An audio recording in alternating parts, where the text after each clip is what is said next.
Human race turned to stone for 3,700 years. Just like 90% of every other anime, the story begins in a high school. Taijuken bursts into the school laboratory telling his friend Senku that he will confess his feelings to Yuzuriha, his crush of 5 years. Senku, a science genius and experiment lover who loves to see things logically, sarcastically offers him a love potion. Taijuken pours it away, saying he can't rely on cheap tricks. Senku tells his classmates who are around that it was gasoline and not a love potion, and he was 10 billion% sure Taijuken wouldn't drink it. Taijuken goes out to meet Yuzuriha under a camphor tree. His classmates looking on from the window made a bet that he would get rejected, but Second made a 1,000 yen bet that he will not be rejected. As he is about to confess his feelings, a mysterious green light appears from nowhere and every human on Earth becomes petrified. Only animals that walk on land and in water were saved. Many centuries later, Taiju broke free from petrification. It was then he realized that petrification affected everyone. Immediately, he went to the camphor tree where he last saw Yuzuriha. He is happy to see her alive in her petrified state and thanked the camphor tree for not allowing her to be washed up by the wind. He then proceeds to finish his confession to her. In the process, he finds a carved message on the tree. Taiju follows the instruction on the tree and he finds Senku. He is super excited and glad to see his best friend again. Senju explains to him that he has been sleeping for 3,700 years. Taiju asks him how he knows what day and date it is. Senju proceeds to explain to him that he never slept while he was petrified, so he was able to count every second that passes by. Taiju is surprised to see the wooden house Senju built all by himself. Senju agrees to do the heavy work, while Senju will do the brainy work. The next day, Senju takes Taiju to the cave, where he explains to him that the reason they were the first human to be free from petrification has to do with the cave and the liquid, which is nitric acid dripping from it. He said something is missing as he has been trying to use it to free others for the past 6 months, but it wasn't a success. Back in the house, Senju said what he needs is alcohol, but there is no way they can get that. Suddenly, Taiju remembers the grapes he plucks on the way and shows Senju that they could make wine out of them. Some weeks later, they got alcohol, but it is a failed attempt to distill the alcohol as Senku's clay pot isn't up to the task. A year passes by, and they succeed in creating a mixture that is used to resuscitate a bird. Senku gives Taiju the chance to pick who they will revive first, and he chooses Yuzuriha. Getting to the camphor tree, Taiju stops Senju halfway from pouring the mixture on Yuzuriha as she will wake up naked. He decides to carry her back to the camp and put some clothes on her. Out of nowhere, lions jump out of the bush and start to chase them. Taiju decides to sacrifice himself as he throws Yuzuriha's body to Senku, but he rebuffs the idea and they start to run again. They decide to use the mixture on the strongest high school primate Shishio Tsukasa. Tsukasa becomes revived and Senku explains the situation to him. In the blink of an eye, Tsukasa fought and defeated the lions. Taiju is happy they now have a strong force with them, but Senku has his doubts. At the camp, Tsukasa introduces himself and agrees to be the hunter as Taiju explains to him that they barely have any meats to eat. The next day, Senku said they need calcium carbonate in order to make progress in their quest to make the stone world technologically civilized. In order to make calcium carbonate, they need seashells to be grounded to powder form. Taiju agrees to do the work. Senku said there are 4 ways to make use of calcium carbonate, but he only explains 3 and kept the 4th a secret to himself. The next day, Taiju went to gather more shells. Tsukasa tells Senju a story of how he was beaten by a drunk man who accused him of stealing shells he was gathering to make a necklace for his sick sister who was undergoing surgery. Suddenly, he strikes the head of the petrified man and kills him in the process. Senku realizes Tsukasa is a hindrance to their plan and decides to keep the secret of the revival fluid from him. By so doing, he is going to keep him under control. Just then, Taiku came running, saying they now have a full pot of miracle fluid. This leaves Senku with no other option than to explain to Tsukasa what the miracle fluid is all about. In order not to make Tsukasa see the preparation of the mixture,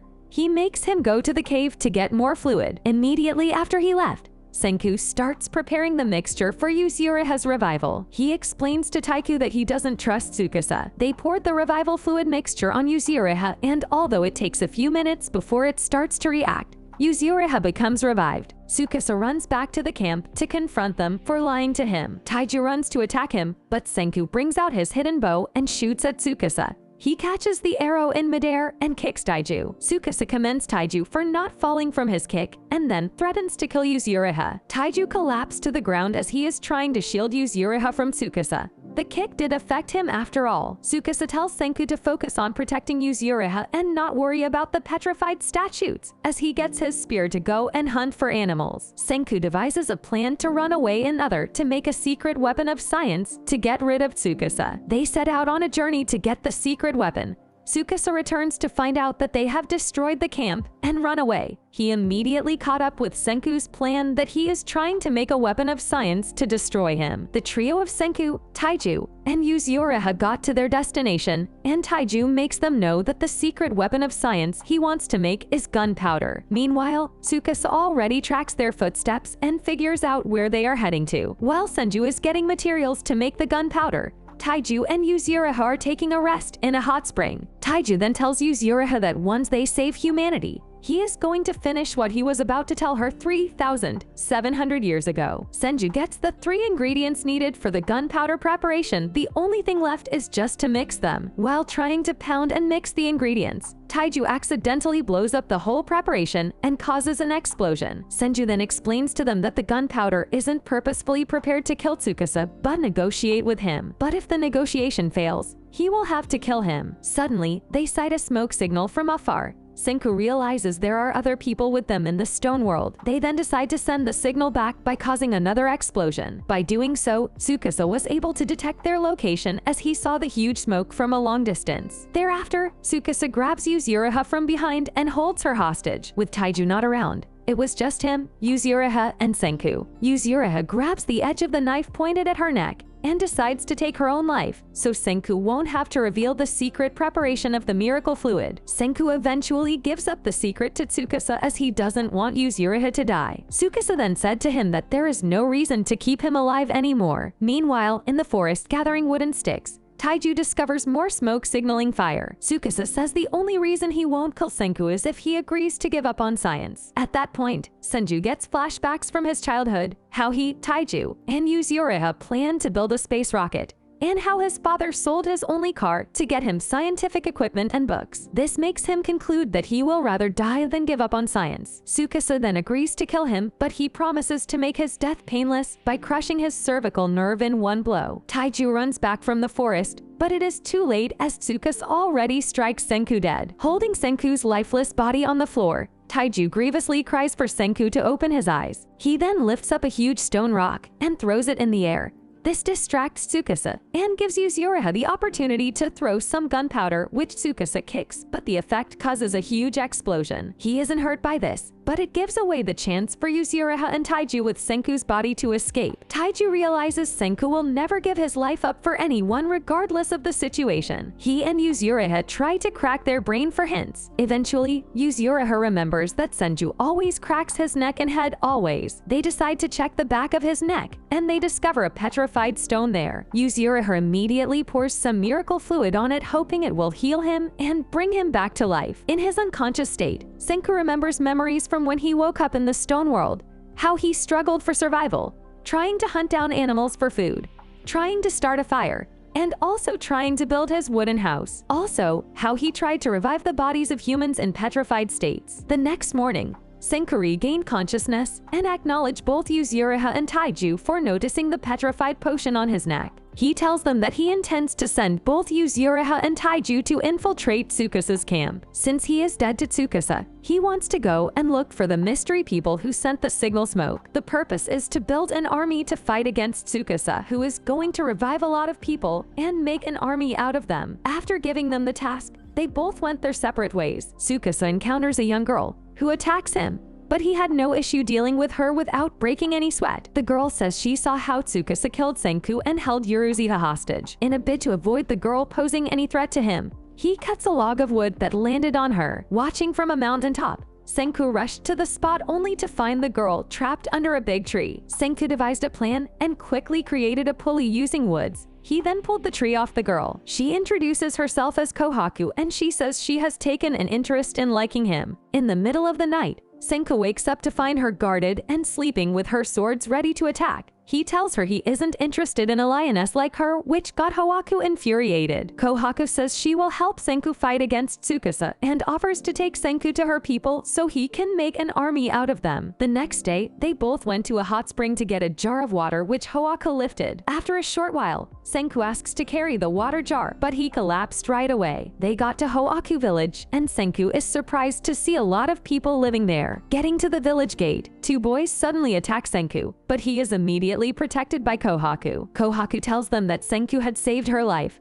but the boys immediately let her know that it is against the rules of the village to let a stranger in. According to them, outsiders are criminals who were banished from the village. Senku makes a lot of bubbles with the water in the jar and the soap he had on him. The boys are surprised as they have never seen such before. One of the boys ran to get Chrome, the village sorcerer. Chrome tells them that the bubble is not a threat. He then challenges Senku to a battle of sorcerers. He takes them to his residence so the villagers won't notice the battle. He starts a fire and throws some substance into it which changes its color, but Senku is unimpressed. Chrome ran inside his house to get a ball-shaped substance which he rubbed on his hand to create an electric spark. Still, yet he is unimpressed. Senku then collects the ball from him and rubs it against leather to create a higher voltage of electricity. Unwilling to accept the defeat, Chrome challenged Senku to one last battle, the arithmetic battle. If Chrome wins, Senku will leave the village, but if Senku wins, Chrome will give him everything he has. Senku defeats Chrome yet again. Senku discovers that Chrome has a lot of minerals and resources in his shred. He then proceeds to make a gold spear for Kinro as a bribe, one of the boys who had attacked him at the village gate, but his gesture is turned down. Later, Chrome asks Senku if there is a way to cure Ruri Shohaku's sister illness. Senku assures him there is a scientific way to do that. Then he went ahead to tell Chrome the story of how the world was 3,700 years ago. Chrome gets so emotional and in bitterness asked who would have petrified the world. He then agrees to build the Science Nation alongside Senku. Rumors of Senku's arrival begin to spread in the village,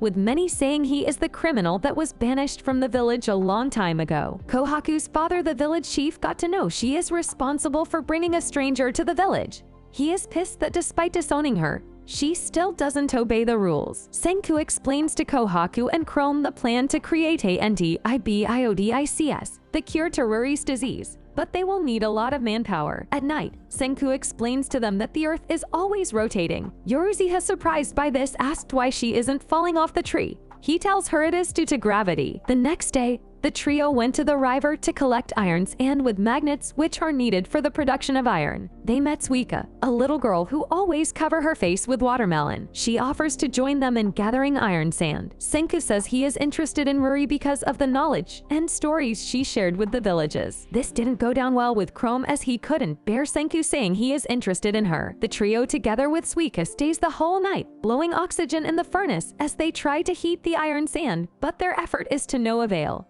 Sesku suggests they need more manpower. Suika happily says she will handle the task. Great Detective Saiku, as called by Sesku, goes to the village and came back with the report of what they need to attract the villagers. After giving the reports, Sesku decides that the best thing to do is to cook for the village. The next day, the group harvested millet and processed it into millet flour. With wild bird eggs and other ingredients, they were able to make ramen out of millet flour. The group enjoyed it, but Senku was displeased. It has a very horrible taste, but the others didn't know this as they haven't tasted a nice meal before. Sesku decides to use this to his advantage by giving out free meals to the villagers.